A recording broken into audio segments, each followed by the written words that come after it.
자, 문제 2번.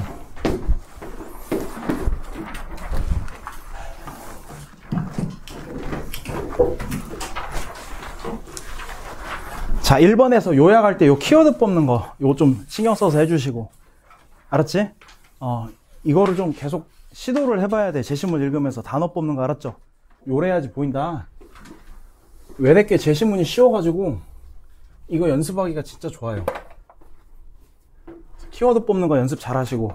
자, 이제 문제 2번 가보시면요. 문제 2번.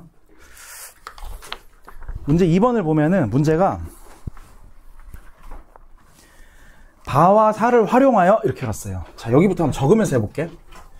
자, 제시문 바와 사가 있고요.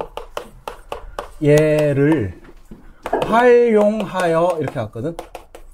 얘를 활용하여. 이게 무슨 말이지? 얘를 활용하라는 말이?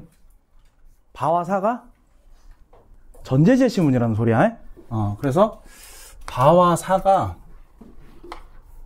얘가 이게 전제 제시문이구나 이렇게 하는 거. 알겠죠? 그 다음에 문제가 얘들아, 이게 제시문 바는요 그냥 쭉 읽어봐도 알겠지만 법의 문제점을 얘기하니 대화의 문제점을 얘기하니 뭐 혐오 표현, 구성 요건 넓히면 좁히면 나왔던 거 법의 문제점 얘기하지. 그래서 제시문 바는 자, 법의 문제점을 얘기하고 제시문 사는 대화의 문제점을 얘기하는 거야. 지금 여기까지 이해가 갔죠? 자, 그 다음 문제가 바와 사를 활용해서 그 다음에 나와 라를, 얘들아 제시문 나는요 택배 나왔던 거 대화였죠, 맞죠? 그 다음에 라는요 메시, 규정이었죠. 나와 라를, 라가 메시였어요. 라의 메시, 그 다음 제시문 나의 택배 사례를 이렇게 했어. 이게 무슨 말이지? 얘를 활용해서 얘를 이러면 얘네가 대상이라는 거야. 대상 제시문, 전제로 대상을 비판하라는 문제예요. 지금 얘까지 이해 가셨냐? 원래요 제시문 두 개를 비판하라고 하면은 경희대 거 같은 경우는 예전에 우리 평가학 연습할 때 A와 B로 C와 D를 비판하라고 하면 요 비판 답안이 이게 어떻게 써져야 하냐면 두 개 비판하라고 할 때 이 두 개를 싹 가지고 C도 한번 비판을 해주고 이 두 개를 싹 가지고 D도 한번 비판을 해주고 이런 식으로 가거든. 두 개 비판할 때는. 그래서 요게 헷갈리고 되게 어려운 부분인데 요 논제 같은 경우는 두 개 비판하는 거냐 아니면 한 개씩 매치가 되냐. 그래서 한 개씩 매치가 돼요. 왜냐면 너무 뚜렷해. 법의 문제점을 보여주는데 대화 사례를 갖다 비판할 수는 없다고. 대화의 문제점을 보여주는데 이걸로 법의 사례를 비판할 수는 없고요. 맞지? 그래서 이제 한 개씩 매치가 되고 다시 말해서 비판 두 번 하라는 거야. 바로 라를 비판하세요. 사로 나를 비판하세요. 이렇게 하는 글이. 여기까지 제시문 여진아 이해됐죠? 이해됐죠? 바로 라를 비판하세요. 사로 나를 비판하세요. 근데 요거 제시문 읽어보면요. 제시문이 너무 쉬워. 바만 한번 내가 해볼게. 바를 보면은 자, 제시문 바를 읽어보면은 쫙 이 제시문 바야. 잘 봐봐. 제시문 바에서는 자, 법 한자야. 법이라는 녀석이 진짜 문제다. 효과가 좀 강력하지만 구성 요건을 좁히면은 사람들이 탈법행위 많이 하고 구성 요건을 너무 높이면은 사람들의 어떤 표현의 자유를 제약하고 이 법 진짜 나쁘네. 구성 요건을 좁히면은 사람들이 막 엉뚱한 정당한 기재를 갖게 돼서 막 탈법행위를 조장하는 꼴이 돼버리고 구성 요건을 너무 넓히면 사람들을 지나치게 제약하고 그 다음 또 행위 자만을 처벌하다 보니까 여기 어떤 진정한 해결이 안 돼. 진정한 그 배경을 고칠 수가 없기 때문에 이건 진정한 해결이 아니야. 이게 나와. 법은 이렇게 문제야. 이렇게 가. 그래서 답안을 쓸 때 이걸 막 요약을 해요. 제시문 바는 법이 이래서 문제고, 이래서 문제고, 이래서 문제라고 얘기한다. 이렇게 막 쓴다고. 그 다음에, 자, 대상 제시문. 자, 라를 봤더니, 메시 사례가 나온다? 여기서도 법이다? 왜 그래서 얘 부당하다. 글이 이렇게 끝을 맺어. 이렇게 쓰면 되겠어, 안 되겠어? 절대 안 되지. 야, 이것도 말은 돼. 쌤 말 가만히 들어봐.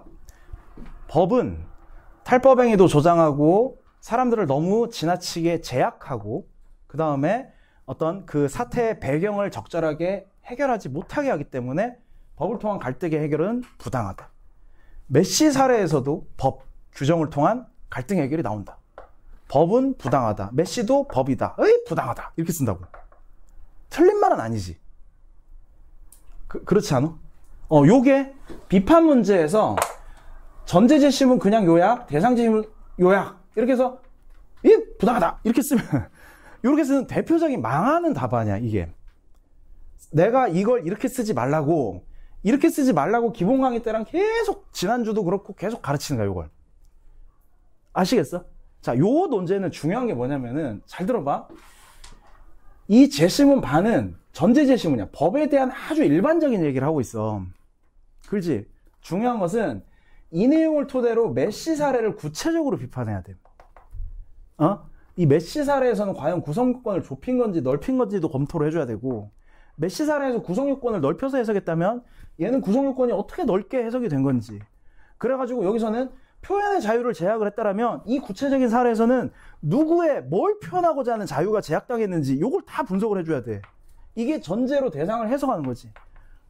그리고 자, 어떤 행위자만을 처벌하니까 이 사례에서도 어떤 행위자만이 이 규정에 의해서 처벌받게 되고 도대체 어떤 사회적 배경이 이걸로 인해서 해결이 안 되는지가 전제의 논리로 얘가 구체적으로 다 추론이 돼야 된다고.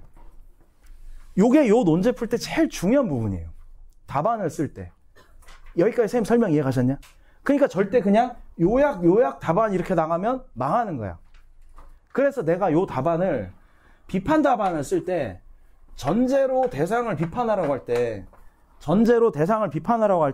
답안 쓰는 틀을 내가 어떻게 가르쳤냐면 제일 첫 부분에 1번 문장에서 전제 제시문에 논지를 아주 짧게 한 문장 짧게 쓰라고요. 제시문 반은 법의 문제점을 말한다. 이 정도로 소개만 하는 거야. 맞지?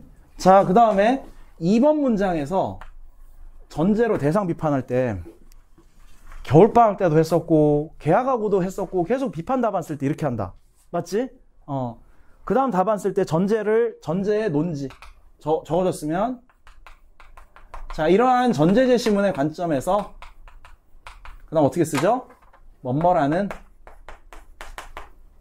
대상 제시문은 부당하다. 이렇게 시작하지, 글이. 그리고 여기에 뭐가 들어가? 뭐뭐라는 대상의 논지. 대상 제시문에 논지가 들어가겠죠.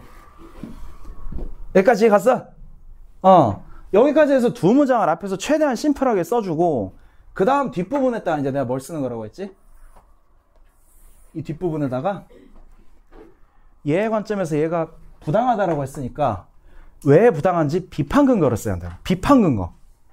어차피 채점하는 사람은 얘를 비판하라고 했으니까, 알았지? 아까 첨삭봤는데 누구 했지? 선생님 평가했잖아요. 부당하다. 왜 부당한지를 써야 한다고? 왜? 그래서 여기를 부당하라고 썼으면 여기다가 비판 근거를 써줘야 돼. 왜 부당한지. 여기를 길게 써줘야 돼. 여기를 길게. 이해갔냐? 자, 이 법의 문제점을 말하는 바의 관점에서 봤을 때 메시 사례가 왜 나쁜지를 써줘야 돼. 구체적으로 추론을 해서. 그러면 내가 여기 답안 쓰는 법을 계속 가르쳐줬어. 뭘 외우라고 했지? 차이점 상부시정법입니다. 답안이. 메시 사례는 왜 부당해? 법의 문제점을 간구하고 있어서 부당한 거야. 글이 이렇게 시작하는 거야. 다시. 얘는 왜 부당해? 전제를 간구하고 있어서. 이게 차이점. 차이점. 얘를 간구하고 있어서 부당하다. 그렇게 가지. 상부시장범다에서 제일 중요한 게 뭐라고 했지, 쌤이? 부야. 부작용 추론이고 나머지는 다 쩌리들이야, 쩌리들. 이게 액세서리들이야. 부작용 추론을, 자, 상부시장 범다. 자, 여기서 제일 중요한 게 부작용을 추론해서 답안에 적어줘야 되고, 뒷부분에서는. 알았지? 그 다음에 여기를 더 돋보이게 하기 위해서 상대 주장에 타당한 점. 물론 네 주장에 일리는 있지만 부작용이 추론된다. 물론 네 주장에 일리는 있지만 C의 적절성이 떨어져서 부작용이 일어난다. 이렇게 하는 거야. 그 다음에 네 주장 단기적으로는 일리가 있지만 장기적으로 부작용이 일어난다. 이렇게 하는 거야. 전부 부작용 추론. 상부시 장. 그다음 네 주장 일리는 있지만 이 범위에서는 부작용이 예상된다. 이렇게 하는 거예요. 전부. 그 다음에 따라서 제일 마지막에 다른 대안 이렇게 하는 거지. 그리. 여기까지 셋말 이해 가셨어? 그러면 내가 요 부작용 추론을 조금 더 자세하게 설명을 해주면 얘를 간과하고 있다 보니까 이런 부작용이 나오는 거거든. 그리 논리적으로 갈 때. 알았지? 그럼 얘도 추론이니까 니들 비판이든 적용 추론 문제는 어차피 답안 쓰는 건 똑같아. 부작용 추론할 때도 개념으로 재진술해줘야 돼. 전제제시문의 개념으로, 전제제시문에 표현의 자유가 제약당했으면 메시 사례에서도 누구의 표현에 뭔 자유가 제약당했는지 이걸 구체적으로 써줘야 한다고. 개념으로 재진술. 전제의 개념으로 사례를 재진술. 여기서 이 규정의 구성 요건을 어떻게 넓혔는지 이렇게 해서 넓혔다라고 해서 개념으로 재진술. 그래서 부작용 추론이니까 여기가 자, 첫 번째 개념으로 재진술하는 거고, 전제제시문의 개념으로 재진술하는 게 되게 중요하다라고 강조를 하고 있고, 맞죠? 그다음 두 번째로 중요한 게 개념으로 재진술. 그다음 두 번째 구체적으로 비판. 그러니까 구체적으로 비판하라는 게 대상 제시문을 최대한 구체적으로 비판해야 돼. 니들 예전에 그런 거 생각해봐. 처벌을 통해서 행동 변화를 유도하는 방식. 내적 동기 자극이 더 효과적이다. 근데 짱발짱 사례. 내적 동기 자극을 강구하고 있다 생각 안 나냐? 이 억양 들어도 생각 안 나? 그 답안 쓸 때, 그냥 처벌의 아주 일반적인 얘기, 처벌의 문제점 쓰는 게 아니라 짱발짱 사례에서 짱발짱 이 새끼한테 처벌을 내렸더니 짱발짱 이 새끼가 이렇게 하는데 이렇게 가야잖아. 그래서 대상 제시문을 구체적으로 비판해. 개념으로 계속 재진술해줍니다. 그럼 이게 구체적으로 답안이 어떻게 되느냐? 자, 여기 봐봐. 다시, 여기 정리. 전제로 대상을 비판할 때 글 쓰는 틀이, 기본 포맷이 전제 한 문장, 대상 한 문장, 부당하다, 차이점 상부시장 범다라 해서 비판 근거를 여기서 뒤에서 쫙, 여기서 지르는 거거든? 여기가 중요하다. 여기가. 그럼 여기 답안을 쓸 때, 자, 전제 제시문부터 그럼 가볼게. 제시문 바로 라부터 해볼게. 바로 라. 제시문 바로 가볼게요. 제시문 바로 가보시면 여기 써볼게요. 전제 제시문 바예요. 바. 같이 읽어보자. 혐오 표현을 규제하고 싶어요. 선수들의 상의 탈의를 규제하고 싶어요. 자, 다시. 혐오 표현을 규제하고 싶을 때는 법률로 제한하는 게 제일 강경하다. 법적 규제는 동그라미 강력. 굉장히 강력하대요. 장단점이 뚜렷하다. 공식적으로 법으로 이게 범죄라고 규정하는 것은 큰 의미가 있다. 범죄행위라고 확정되는 순간 공적 대응, 그러니까 법으로 처벌받을 수 있는 거야. 공적 대응이 시작되기 때문에 밑줄 2개. 효과랑 상징성이 강력하다. 이 소리야. 사람들이 이행이 못하게 돼. 처벌받을까 무서워서. 그래서 효과랑 상징성이 강력하다. 자, 하지만 한계랑 부작용도 있다. 이렇게 하는 거예요. 자, 여기 한번 정리해 볼게요. 제시문 바에서는 혐오 표현에서 법을 통한 규제가 나와요. 자, 이것은 효과랑 상징성이 강력하대요. 이렇게 가. 이게 장점이래. 쌤말 이해 가셨니? 자, 그 다음 또 이제 읽어보자. 하지만 문제가 많은데, 자, 첫 번째. 범죄 구성 요건을 밑줄 좁혀서. 자, 오른쪽에 엄격하게 밑줄 한정하여. 그러니까 제한적으로 해석하면 딱 이 행위만 처벌한다. 이런 식으로. 상의 탈의만 처벌한다. 이래버리면 막 하위 탈의를 한다고, 사람들이. 그러면서 한정하여 설정하면 혐오 표현을 일삼는 사람들은 표현을 순화시켜 증오선동을 에둘러 위에다 써봐. 탈법 행위. 자, 이런 걸 탈법 행위라고 하죠. 위법은 아닌데 나쁜 짓을 막 해버리는 거예요. 법에만 안 어긋나면 되잖아 이러면서. 자, 이렇게 되면 비판받던 것들이 야 이거 잘못된 건 맞거든. 근데 야 이거 합법인데 뭐가 문제야? 이러면서 밑줄 정당화 기재. 그래서 자, 구성 요건을 좁히면 그냥 이렇게 쓸게요. 좁히면 탈법 행위를 아주 그냥 이건 안 중요하니까. 왜? 메시 사례에 해당이 없거든. 탈법 행위를 정당화하는 기재로 여기 쓰게 된대요. 구성 요건을 좁히는 게. 알겠지? 근데 메시 사례에서는 구성 요건을 좁힌 게 아니기 때문에 여기는 안타깝지만 패스. 이해갔지? 근데 요거 3번 문제 풀 때 쓰는 거예요. 3번 문제 풀 때. 3번 문제 풀 때 회사 사례에 적용할 때 회사에서 초반에 법을 썼더니 막 확 이렇게 올라갔잖아. 근데 요 부분 추론할 때 왜 이렇게 성과가 낮아졌을까? 구성 요건이 좁아져서 회사원들이 탈법 행위를 막 하거나 구성 요건이 넓어져서 회사원들이 너무 제약을 받거나 이런 말이 나올 수 있는 거예요. 답안을 쓸 때. 알았지? 근데 이해는 해야 되죠? 자, 그래서 자, 여기 이제 했고. 자, 우리는 나 뭐 하려고 하는 거냐면 저기 부작용 추론할 때 전제 개념으로 재진수라는 거 보여주려고 지금 하는 거야. 자, 그 다음 볼게요.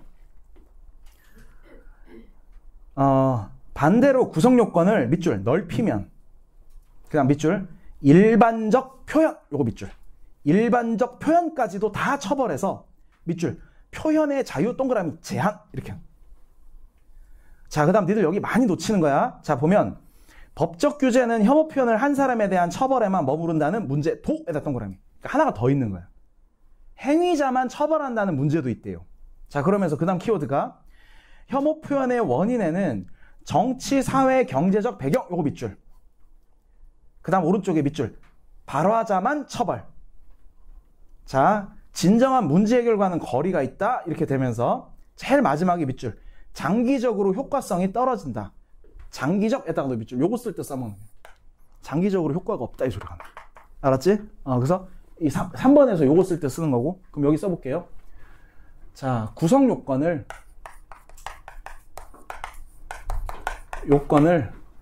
넓히면 요 소리 나오죠. 구성 요건을 넓히면 구성 요건 처벌의 어떤 요건을 너무 넓혀서 해석을 한다 이 소리라는 거야.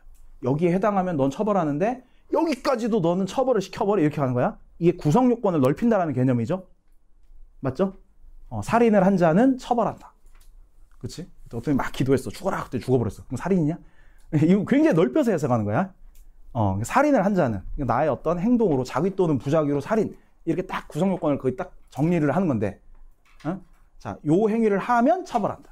근데 이거 굉장히 폭넓게 해석한다. 자, 구성 요건을 넓히면, 자, 일반적인 제시문의 표현이 일반적 표현도 제약하게 되어 표현의 자유를 침해한다. 이 권리를. 자, 요 논리가 있었어요. 이게 전제 제시문의 개념이야. 요걸 제발 저기 앞에서 얘기했듯이 바 요약할 때 쓰는 거 아니라고. 알았니? 요 말을 밑에서 다시 풀어줘야 돼. 위에다 요약하지 말고. 요게 일단 한 도막 있었고, 그 다음 또 두 번째. 행위자만 처벌하여 어떤 사회적, 경제적 그 행위 이면에 있는 배경을 외면하게 돼. 그래서 어떤 진정한 문제 해결, 갈등 해결이 아니야. 아이고, 다 쓸게. 해결이 아니다. 이렇게 요게 한도만. 다시 얘기하지만 이걸 저기 바 요약할 때 쓰지 마. 알았지? 이걸로 우리는 뭐 하는 거야? 부작용을 추론하는 거야. 알았지? 그럼 이제 요 논리가 어떻게 가는 거야? 메시 사례에 이 개념어로 이렇게 하는 거야. 메시 사례를 재진술하면서 부작용을 추론해서 써주는 거야. 이해갔지? 자, 메시 사례에서 구성 요건을 넓혔다는 개념. 어떻게 넓혔어? 정치적, 종교적, 상업적 메시지를 금지한다 였는데 추모까지 처벌한다 이렇게 넓혀서 해석했지. 맞잖아. 애시당초에 상의 탈의를 금지한 게 요건데 이렇게 넓혔다 이렇게 갔잖아. 그럼 요거 노예는 그대로 담게 저기 답안 쓸 때. 아시겠어? 그러니까 요 단어로 저 메시 사례에서 자 이제 메시 사례에서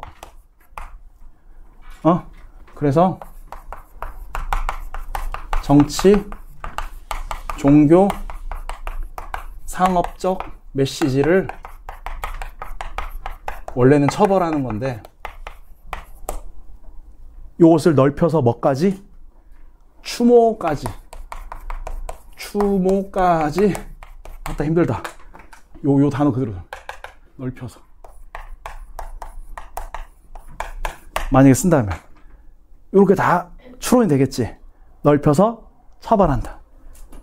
맞냐? 그랬더니 야 이것도 구체적으로 추론해봐. 일반적인 표현까지도 제약할 수 있다. 누구의 표현까지도? 아니 그냥 마라도나 보고 싶어하는 메시의 표현까지도 제약당할 수 있고 그래서 누구의 자유를 침해하냐? 축구 선수들의 표현의 자유를 지나치게 제약할 수 있다 이렇게 하는 거지. 구체적으로 추론을 하면은 알겠어? 그러니까 이런 데서도 저런 축구 선수 특히 저 사례에서 메시의 이런 표현이 나오는 거야. 아주 이걸 개념을 다 뜯으면 요 말이라고 결론은. 그럼 답안 쓸 때 어떻게 하는 거야? 여기를 전제의 논지 재심은 반은 법의 문제점을 말한다. 이런 관점에서 규정을 통한 규제를 말하는 메시 사례는 이건 부당하다. 자 물론 타당하다. 타당한 측면이 있다. 자, 야 상대주의하게 타당한 점도 이걸로 추론하는 거야. 효과랑 상징성이 강력하다. 저 사례에서 야 상의 탈의를 규정으로 못하게 하면은 당장 선수들이 옛날에 그냥 뻑하면 그냥 상의 깠는데 요즘은 이제 그런 게 없겠지. 그러니까 저 상의 탈의를 예방하는 효과도 굉장히 뛰어나고 그다음 이 행위 스포츠 경기 하는데 정치적 종교적 메시지 전달하는 게 잘못됐다라는 것을 사람들에게 확실하게 심어줄 수 있다. 이런 장점이 있다 이렇게 하네. 상대 주장에 타당한 점. 근데 하지만 뭐를 간과하고 있는 거야? 부작용을 저런 문제점 법적 규제의 문제점을 간과하고 있어가지고 이런 부작용이 나온다. 특히 넓히면 이런 일이 일어나고 이렇게 하는 거야. 쌤말 이해 가셨니? 그래서 요게 여기서 답안이 뒷부분 이렇게 하는 거야. 그래서 일시적으로는 상대 주장에 타당한 점, 단기적으로는 효과가 있을 것이다. 장기적으로는 부작용이 예상된다. 나윤아 맞지? 요렇게 이제 답안이 갈 수가 있어요. 알았지? 자 이제 요거 하나 더 해볼게. 이거 세 번째 거. 행위자만 처벌해서 사회 경제적 배경을 무시한다. 진정한 문제 해결이 안 된다. 요 내용. 이게 메시 사례에는 그대로 적용은 안 돼요. 쌤 말 잘 들어봐. 지금 러시아가 우크라이나 침공했지. 러시아가 푸틴이 미쳐가지고 거기는 자원 다 먹으려고 지금 비옥한 우크라이나를 갖다 지금 침공을 한 거야. 근데 우크라이나에는 축구 잘하는 축구 선수들이 많거든. 그러니까 실제로 뭐 잉글랜드나 저희 프랑스 리그에서 우크라이나 선수들이 골을 딱 넣고 상의를 딱 까면서 푸틴 엿먹어 이렇게 써놓았다고. 그치? 그랬더니 너 일로 와. 그래서 옐로 카드 벌금 딱 이렇게 때리거든. 요 사례를 두고 한번 생각을 해봐. 자, 우크라이나 선수가 상의를 탈의했어. 그 행위자만 처벌하게 되면 맞지? 상의 탈의를 금지하고. 그러면 물론 그 행위자 잘못했으니까 얘를 처벌하겠지. 근데 얘가 어쩔 수 없이 그 행동을 해야만 했던 역사적, 사회적 이런 배경을 사람들은 무시하게 되겠지. 알겠니? 그러다 보니까 진정한 문제 해결이 아니겠지. 이거 자체를, 푸틴 자체를 없애버려야 되는데 러시아 자체가 그런 침략 행위를 못하게 해가야지 근본적인 해결이 되는데 그래서 진정한 문제 해결이 안 되는 거야. 상의 탈의를 금지하는 것만으로는. 요 일이 계속해서 러시아가 우크라이나를 침공하는 한 계속 상의를 우크라이나 선수들을 깔 거라고. 푸틴 엿먹어 막 죽어 막 이러면서. 요렇게 쓸 수 있는 거야, 요게. 그러니까 요게 메시 사례에서는 딱 정확하게 해당이 안 돼. 왜? 메시 사례에서는 사회 경제적 배경이 있었냐? 무슨 막 마라도나가 종교인이야? 그런 거 아니지. 메시는 순수하게 의도가 있었기 때문에 이 메시 사례에 적용이 안 되지만 여기서도 행위자만, 그러니까 상의 탈의를 한 축구 선수만 처벌을 하면 이렇게 하는 거야. 축구 선수만 처벌하면 그 행동 이면에 이런 배경을 외면하게 된다. 그래서 진정한 문제 해결이 안 된다. 이렇게 추론할 수 있는 거예요. 설명 이해 가셨지? 그러니까 내가 이제 얘기하는 거, 요거. 개념어에 대응하는 부분 찾아서 재진술하고 대상을 구체적으로 비판해야 한다. 비판에서 가장 기본이다. 아시겠죠? 요걸 제일 초보들, 아무것도 모르는 애들이 답안을 쓸 때 다 요약하고 메시, 법이다, 아이 나쁘다 이렇게 쓴다고. 이렇게 쓰면 이게 뭘 쓰자는 건지를 알 수가 없잖아. 그렇지? 문제 분명히 물어보는 건 얘로 이 사례를 비판하라고 했단 말이죠. 그럼 이 구체적으로 이 사례에서 얘 논리에 비춰봤을 때 얘는 왜 부당한지를 써줘야 하기 때문에 이 논리가 여기에도 그대로 적용이 되는 거야. 요거 답안 쓰는 틀이 내가 계속 강조하는 요겁니다. 요거. 쌤 설명하시겠죠? 그럼 어쨌든 간에 비판 문제도 결론은 부작용 추론이다. 개념으로 재진술이다. 이렇게 가야 돼. 요걸 좀 이해를 잘 해야 된다. 알았지? 어찌 보면은 요약 다음 단계에서, 그렇지? 논술에서 이제 계속 해보니까 쌤이랑 되게 중요한 게 요약이지. 그렇지? 재심을 요약하는 거. 자기 말로 쓰는 거. 이건 기본 중에 기본이고. 요 다음 단계가 비교죠. 내가 찾은 단어를 좀 일반화시켜서 서로 대비시키는 게 비교거든요. 이제 그 다음에 나머지 대부분의 논술 문제는 추론 문제거든요. 그럼 추론할 때 전제 제시문이 뭔지를 정확하게 이해를 해야 되고, 여기 있는 논리로 얘를 다시 풀어주는 거, 구체적으로. 요 감을 빨리 딱 잡아야 되는 거예요. 추론 문제 가장 기본. 그러면. 자, 그 다음에 이제, 저쪽, 그거 해야죠. 제시문 4로 가볼게요. 제시문 4. 4는 되게 쉽습니다. 제시문 4로 가보시면,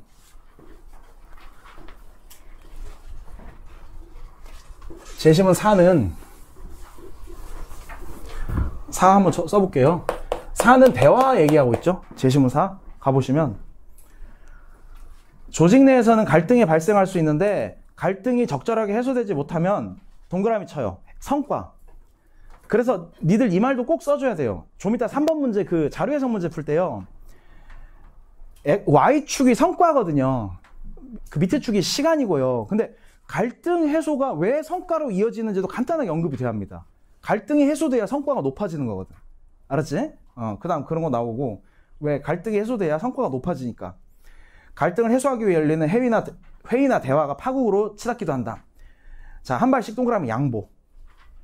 양보가 자 오른쪽에 잘 일어나지 않는다.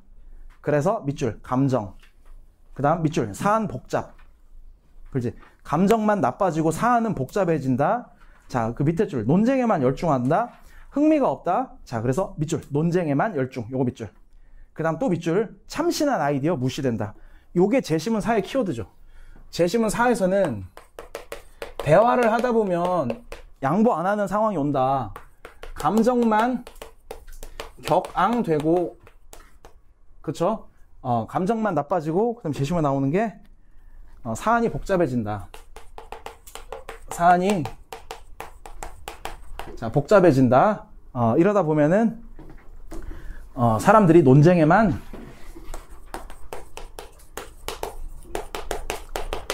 열중하게 되고 새로운 의견을 수용하지 못하게 된다. 요거는 이 전제 제시문의 개념어들이 되게 단순하죠. 저 그럼 택배 사례에 적용을 해볼게요. 자, 이러한 관점에서 볼 때, 자, 대화의 문제점을 말하는 거야. 택배업체 사례는 부당하다 이렇게 하는 거야. 저런 대화의 문제를 간과하고 있기 때문이다 이렇게 하는 거야. 자, 감정이 격앙돼. 저기 보니까 구체적으로 누구의 택배업체랑 이런 아파트 관계자들 사이의 감정이 나빠지겠지. 그치? 그 다음에 택배업체 차량 문제를 두고 사안만 훨씬 더 복잡해지고, 누가 논쟁에만 열중하겠어? 요 사람들이 논쟁에만 열중하겠지. 이거 관련해서 참신한 해결책이 나오더라도 얘들은 그냥 나랑 저 새끼 때문에 기분이 나쁜 거야. 그러니까 저 새끼가 얘기하는 거 다 싫은 거야. 이런 경우 많지 않냐? 나만 그래? 근데 어쨌든 새로운 의견이 나와도 수용을 하지 않겠지. 알겠지? 그래서 이런 부작용이 예상된다. 이렇게 가는 거예요. 자, 그럼 예시답안 가볼게요. 예시답안 가보시면요.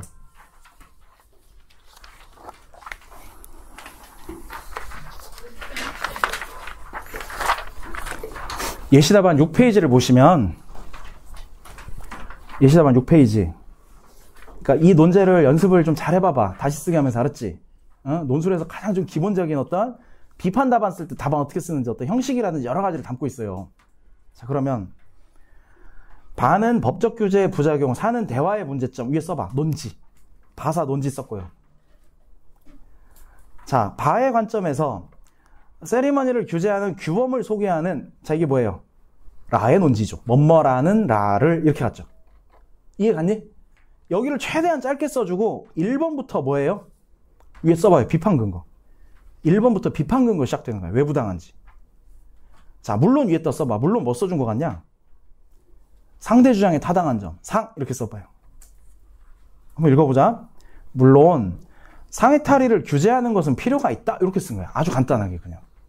스포츠의 순수성을 훼손하는 거니까 이 규정을 아니면 이거 아니면 내가 칠판에 아까 적었듯이 규정을 통해서 이걸 제한하면 굉장히 강력하고 상징적 효과가 크다 이렇게 쓸 수 있어요. 자, 2번 그러나 구성 요건을 너무 넓혀서 위에다가 개념어 이렇게 써. 개념으로 재진술하고 있죠. 2번부터 뭐 하는 거야? 부작용 추론하는 거죠. 그래서 메시와 같이 메시지 전하는 것 같이 처벌을 하는 것은 자유를 지나치게 제약한다. 사람들의 반발만 초래한다. 개념어로 재진술하면서 부작용 추론 쭉 해줬죠. 자, 3번. 이는 그 선수들의 행동 이면에 배경을 무시하고 발화자만 처벌한다는 문제가 있어 장기적으로 효과가 떨어진다. 이렇게 한 거예요. 요 답안 이해 가니? 비판 근거했다 요 단어들을 다 때려 넣어줬죠. 자, 4번 한편. 사를 통해 멋멀하는 대화를 통해 갈등을 해결하는 나를 비판할 수 있다. 자, 5번. 사례에서처럼 저 세 녀석이 지 입장만을 고집하며 양보 안 하면 감정의 골만 깊어져 대화 자체에만 열중, 지에게 유리한 정보만 내세우고 참신한 의견 거부하게 되어 저런 택배업체와 입주자 간의 토론의 계속이 어려울 것이다. 이걸 더 구체적으로 쓰면 그 정도로도 써줄 수 있겠다. 이해 가셨냐? 자, 요렇게 비판 답안 쓰는 겁니다. 아셨죠? 요 논리로 연습을 하시고 문제 3번.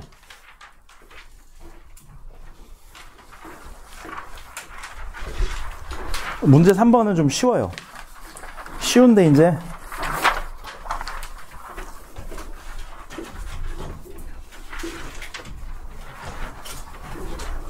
이게 이제 요때 기출에 요게 이제 사회계열 거 기출 문제였고 여기서 이제 자료가 나오는데 지난주 것처럼 자료가 나오기도 하고 이제 뭐 이렇게 나오기도 하는데 자, 문제 읽어볼게요. A, B 기업은 갈등 해결 방법, 대화랑 법 중에 하나를 계속 사용했대요. 밑줄, 그림을 해석하고. 밑줄 거예요. 그림을 해석하고. 그 밑에다가 객관적 기술 이렇게 쓰시고 그림을 해석하고 객관적 기술 그 다음 1차 의미 추론 이렇게 써봐요. 요 말이에요, 이 말. 응? 객관적 기술이 뭐 하는 거지? 그러니까 해석하고자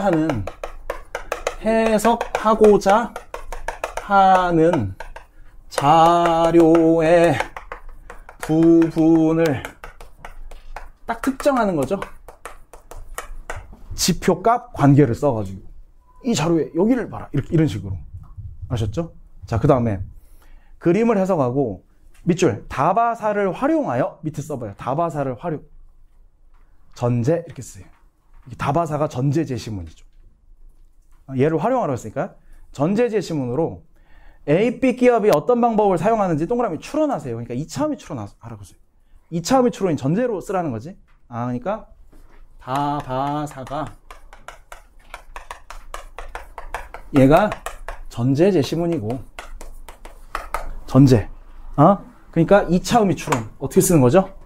다바사로 일치이유 쓰는. 일치 이유 2차 의미 추론. 문제 형식은 이렇게 돼 있죠, 일단. 알겠죠? 자, 그럼 보자. 자, 요거 이제 문제만 이해가 됐으면 그 다음 쓰는 건 진짜 간단하거든. 이 자료를 보시면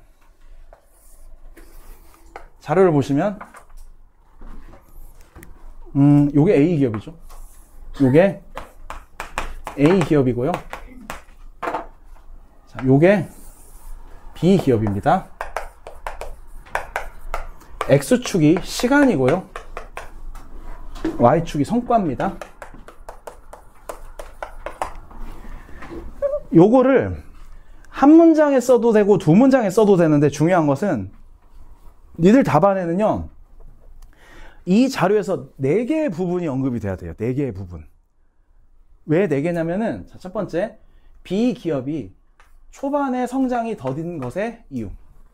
전제 제시문에서 추론해야 되고요.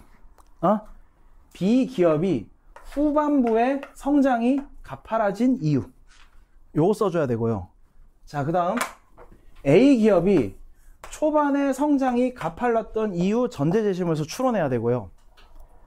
이해 가셨어? 그 다음에 A 기업이 후반에 성장이 완만해진 이유. 이렇게 4개를 써줘야 돼요. 요게 이 답안 쓸 때 가장 기본. 답안에 담겨 있어야 되는 핵심 알맹이. 여기까지 이해 가셨니? 그리고 또 답안에 부가적으로 들어가야 되는 것은 Y축이 성과인데, 갈등의 해소가 왜 여기 있는 방법이 하나는 법이고 하나는 대화거든. 이렇게 해서 갈등 해소를 했더니 성과로 이어진다라는 것까지도 한 문장에 들어가야 돼요. 밑도 없이 대화를 썼더니 성과다, 이 논리가 들어가면 안 되는 거야. 야, 대화를 쓰면 성과가 좋아지냐?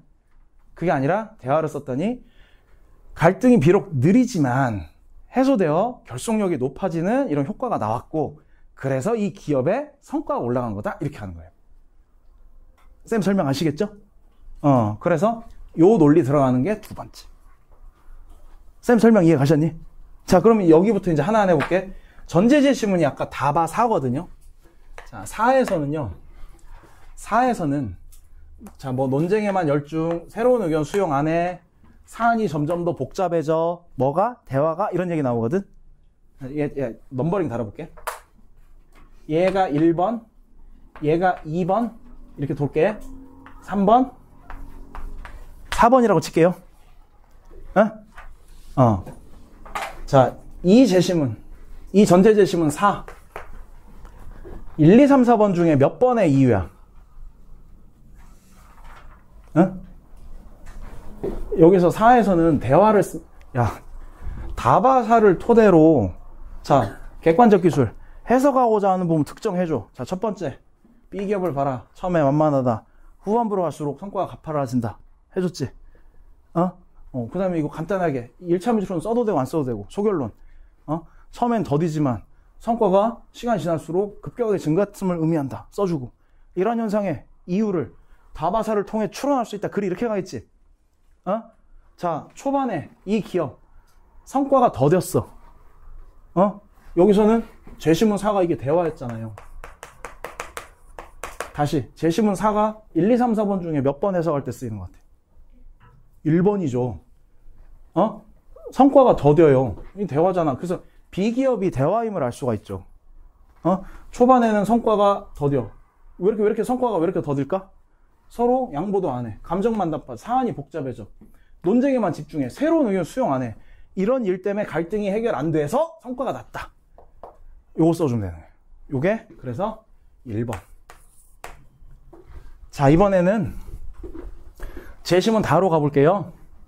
대화를 해요. 차이는 보통 갈등으로 이어져요. 근데 대화를 하는데 시간이 걸려도 진정성을 가지고 열심히 노력을 하면 감정은 낮아져, 합리성은 높아져, 결속력 높아져, 협력해. 이거 몇 번 해석할 때 쓰는 거야? 2번 해석할 때 쓰는 거겠지. 오케이. 얘가 2번. 이 전제 제시문의 논리로 2번 써주면 되겠네요. 아시겠니? 그러니까 시간이 지났더니 제시문 다가 지적했듯이 서로 꾸준히 이 기업은 이걸 일관성 있게 사용을 했다며 요 방식을 지속적으로 썼더니 이런 일이 일어나는 것이다. 자, 여기 제시문 바에서요. 법이라는 것이 효과랑 상징적 효과가 굉장히 강력하대요. 알았니? 자, 어떤 기업에서 지역 감정으로 못 싸우게 막 법으로 딱 막아버려요. 뭐 전라도 사투리 쓰는데 쿠사리 주면은 감봉 50% 막 이렇게 딱 법으로 막 정해버려. 그러면은 상징성도 강하고 효과도 굉장히 크겠지. 그래서 갈등 안 생기겠지. 이거 몇 번 해석할 때 쓰겠어? 4번이겠지. 그치? 초반에 그래서 갈등이 신속하게 해결이 되다 보니 성과가 높을 테고 여기가 4번 해석하는 데 쓰이겠다. 맞니? 근데 법이라는 것이 꼭 다 좋은 건 아니지. 몇 가지가 있었냐면 한 가지, 두 가지, 세 가지가 있었지. 그럼 요거 만점 맞으려면 세 개를 다 써줘야겠지. 자, 첫 번째. 이것도 똑같이 개념으로 재준수라는 거야. 이것은 봐봐. 이것은 국가에서의 내용이지. 국가에서. 혐오 표현을 갖다가 법으로 제한했더니 이런 일이 일어나는 거잖아. 전 국가에서 법을 썼더니.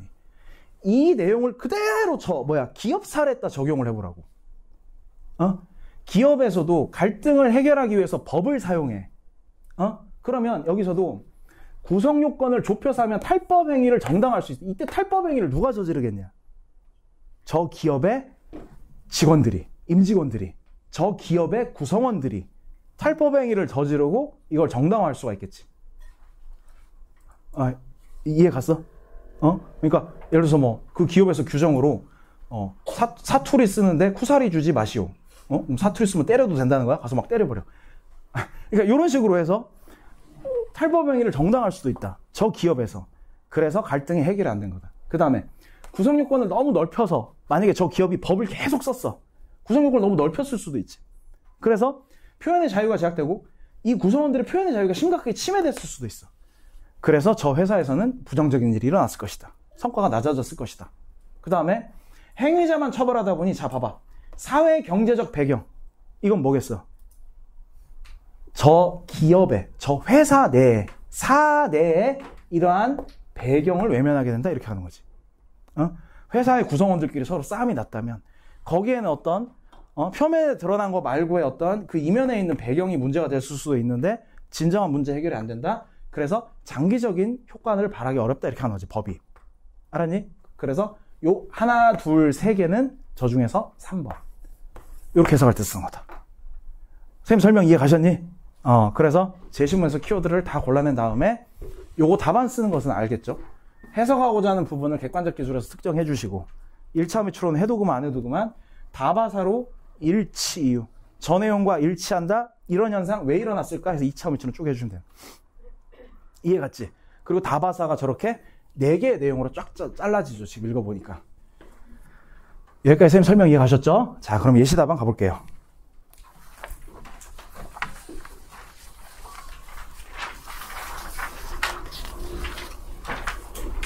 (8페이지) 가보면요.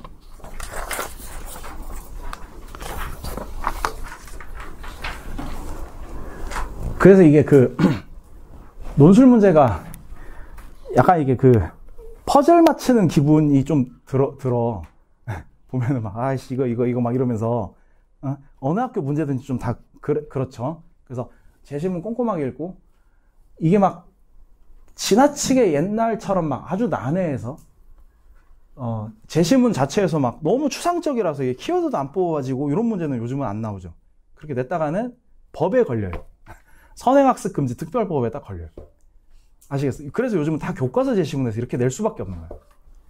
옛날에는요, 논술 완전 초창기 때, 선생님 때도 봤었고, 한 2008년, 이때는요, 논술 문제가 어땠냐면은, 학교에서 뭐라고 얘기를 했냐면, 대학교에서 전공서적에 나오는 굉장히 어려운 제시문들을 쫙 놔요.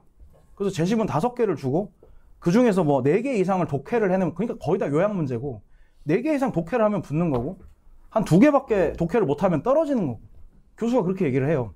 옛날에 문제가 그랬어요. 그래서 옛날에 진짜 문제 어려웠던 학교가 서강대거든요. 제시문이 진짜 어려워요. 제시문이. 그래서 막 우스갯소리로 막 어떤 얘기 있었냐면, 나 옛날에 막 논술 강사할 때 초반에 막 서강대 시험을 보고 있었대. 서강대 시험을. 근데 갑자기 시험을 보는데 제일 앞자리에 앉은 여학생이 막 훌쩍훌쩍 울더래. 왜 울었겠어? 제시문이 뭔 소리인지 모르겠는 거야. 그랬더니 그 교실 전체가 다 울음바다였대. 그러니까 그 정도로 제시문이 어려우니까 애들이 막 그냥 막 으아 이러고 있는 거야. 그게 옛날 논술 문제. 제시문이 막 어려워가지고 이게 뭔 소리지? 그래서 대학원에서 막 박사급에 있던 사람들이 와서 막 전공 지식 가르쳐주고 요랬던 게 아주 옛날 논술. 근데 지금 이제 통합 논술로 바뀌면서 2015년도부터 그 교과서에서 문제를 교과과정에서 출제를 하게 됐죠. 그러면서 이제 거기에 대해서 이제 계속 페널티를 주고 그러다 보니까 대학들이 지금 이제 통합 논술이라고 해서 이 사고력 측정하는 이 문제를 내다 보니까 계속 교과서에서 내니까 니들 선생님이 아까 이렇게 정리했던 키워드 뽑는 요령 있잖아. 이게 교과서 제시문이 나오면 그냥 100% 들어막혀요. 그냥 이대로 그렇게 쓰면 돼. 읽고. 교과서는 원래 그렇게 구성이 돼 있어. 교과서가. 교과서라는 것의 특성상. 근데 여기서 이제 문제가 조금 어렵게 나오는 게 이제 문학 제시문 깔기 시작하면 이제 골치 아파지는 거야. 문학 제시문은 해석이 여러 갈래로 될 수밖에 없거든. 그래서 뭐 한 그 정도? 그러니까 제시문 그렇게 읽는 겁니다. 자, 그래서 8페이지 생거 답안 가보면, 자, 그림을 보면 A 기업, 초기의 급격, 시간이 흐를수록 완만. 여기까지 이해 가셨죠? 자, 이는 A 기업이 규정을 활용하고 있음을 보여준다. 그 다음에 전부 전제제시문. 바가 지적하듯 법을 활용하면 이런 효과가 있다. 이로 인해 갈등이 신속하게 해설되어 높은 성과. 됐죠? 그러나 지나치게 규범이 구체적. 위에다 써봐. 좁. 이렇게 써봐. 구성요건을 좁혔다 그 소리예요. 구성요건이 너무나 좁으면 정당화 기재를 갖거나 규범이 모호. 그럼 이렇게 쓰세요. 넓다 할 때. 넓으면 자유가 제한된다. 또한 구조적 문제점 해결을 외면한 채 구조적 문제점 위에다 써보세요. 배경 이렇게 써보세요. 이런 배경을 외면한 채 표면의 갈등만을 해소하게 되어 효과가 떨어진다. 이렇게 세 가지 다 추론해줬고 비기업은 시간이 경과할수록 가파른 성과, 종국에는 더 높은 성과를 낸다. 자, 왜냐? 대화다. 그 다음 전제제시문. 사가 말하듯이 양보 안 하면 초기에 낮은 성과, 오케이. 그러나 다가 말하듯이 진정성과 끈기를 가지고 대화를 시도하면 상호 이해, 협력, 그래서 부가적인 효과, 시간이 흐르면서 가파른 성과 이렇게 추론했어요. 이해 갔죠? 자, 이제 마지막 인문계열과 문제. 인문계열과 문제 가보시면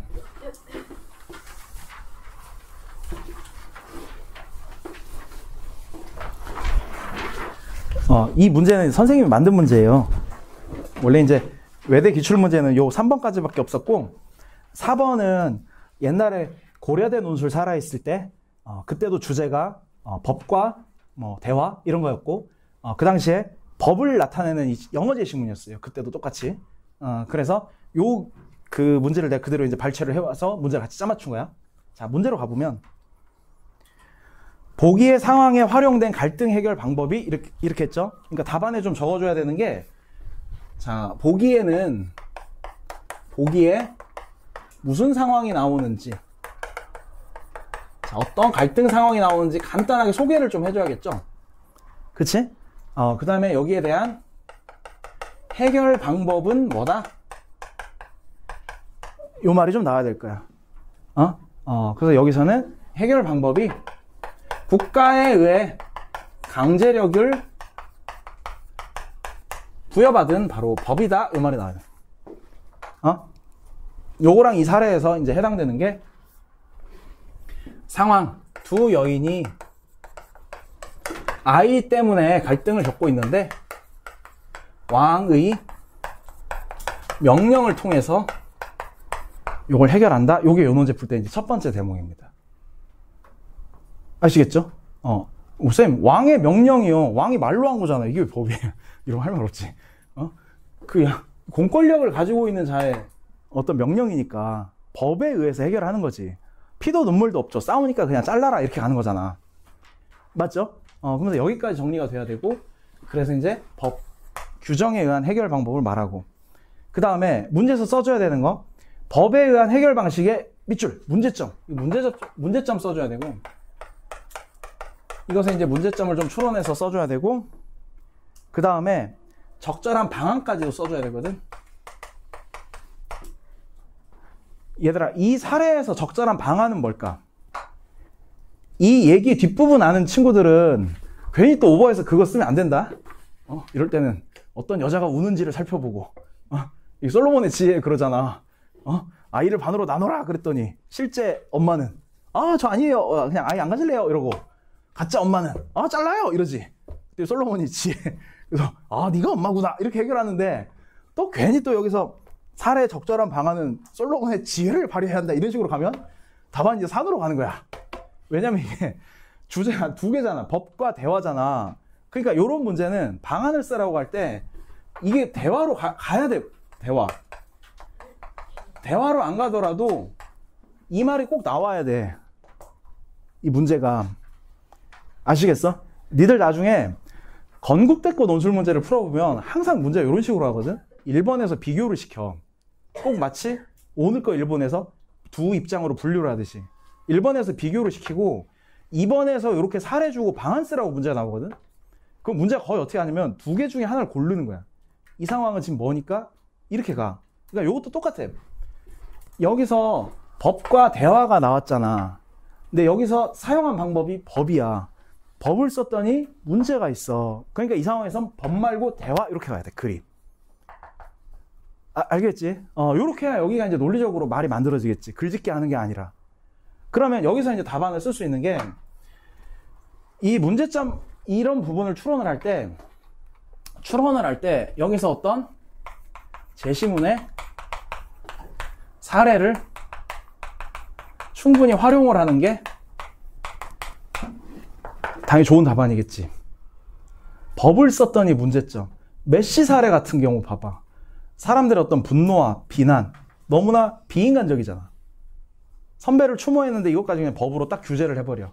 그러니까 이제 이런 대목에서도 왕의 명령을 통해서 저렇게 해결을 해버리는데, 저렇게 돼버리면, 그냥 아이의 목숨, 이것은 진정한 문제 해결이 아니다. 그러니까 실제 엄마는 이건 진짜 아이가 죽음으로 인해서 피해를 보는 거고, 이걸 주변에서 보는 사람들의 감정도 나빠질 것이고, 이런 식으로 문제점을 써주는 거야. 사람들의 어떤 법 감정에 좀 위배된다. 법 감정이 아니라 어떤 사회적 감정에 좀 위배된다. 이래서 문제다. 이렇게 하는 거야. 그렇다면 이런 상황에서는 시간이 오래 걸리더라도 법 말고 대화를 통해서 해결하는 게 좀 더 합리적이다. 이렇게 하는 거예요. 알았죠? 그래서 이때도 제시문 논리 똑같이 쓰는 거예요. 시간이 걸려도 끈기 있게 서로 대화를 시도를 한다라면 감정도 누그러지고 내가 어떻게 해야 이게 합리적인지도 싹 트게 될 것이다. 그래서 오히려 저 여자 둘이 화해하고 좀 결속력이 생길 수도 있는 거야. 우리 같이 살래? 이러면서 이 제시문에 따르면 이렇게 추론을 해가지고 해결 방안을 쓸 수도 있는 겁니다. 아시겠죠? 요거 예시도 한번 가볼게요. 4번도 그래서 한번 써봐라.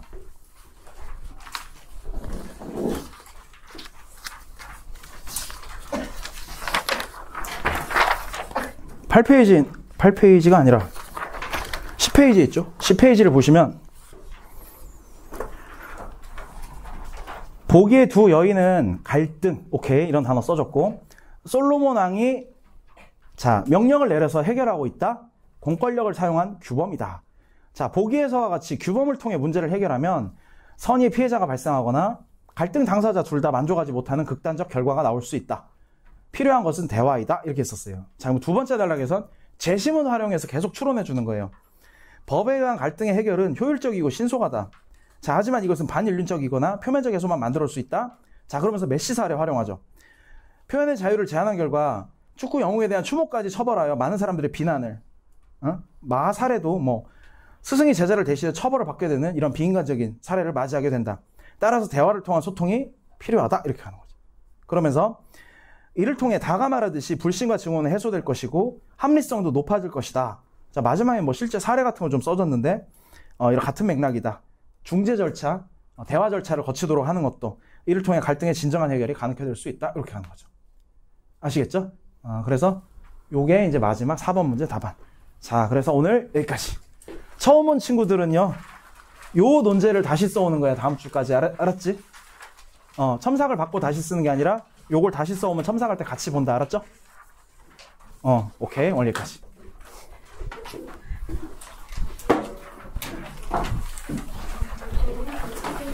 응.